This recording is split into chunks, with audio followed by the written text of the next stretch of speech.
The Africans were one of the largest group of people that were forcibly taken to America. They were taken from their homes and were sent to North America, South America, and the Caribbean.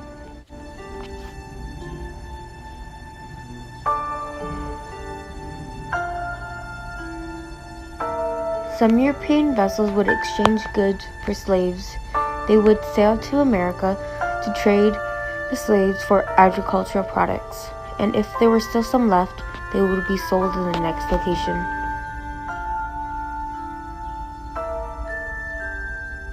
During their journey, they would put on boats and would be chained up and put below the deck, which were crowded with no room to move.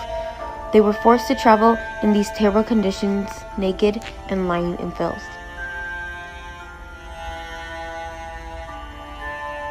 Once they landed at the port, they would automatically be sold as slaves.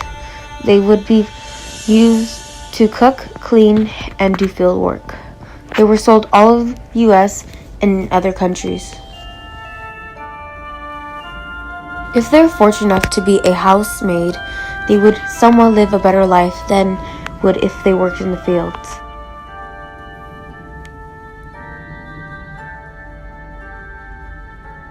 Slaves would try to escape. Some were successful and some weren't. The slaves that were caught escaping got harsh punishment, like whipping. These slaves that were successfully escaped moved to places where slavery was banned, like Canada. In the 1800s, Abraham Lincoln shared his views on slavery while he was running for president.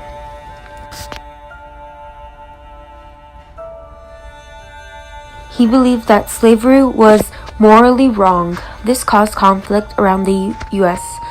The northern states agreed with Lincoln while the southern states didn't. In 1861, the Confederates bombarded the Union soldiers. This sparked the Civil War.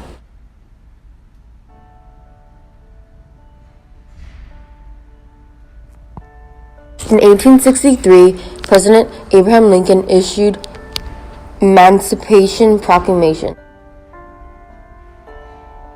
This freed around 3.1 million slaves in the United States. However, even when the Emancipation Proclamation was issued, the Civil War went on for 2 more years.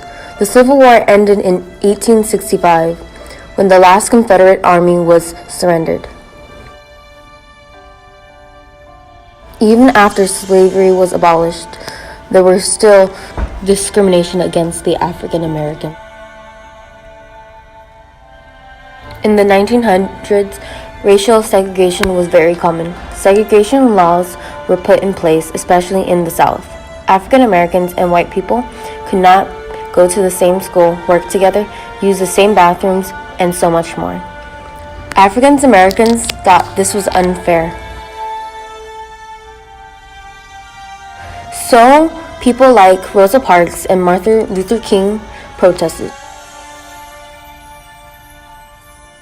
This caused African Americans and white people to come together in the Civil Rights Movement in 1954.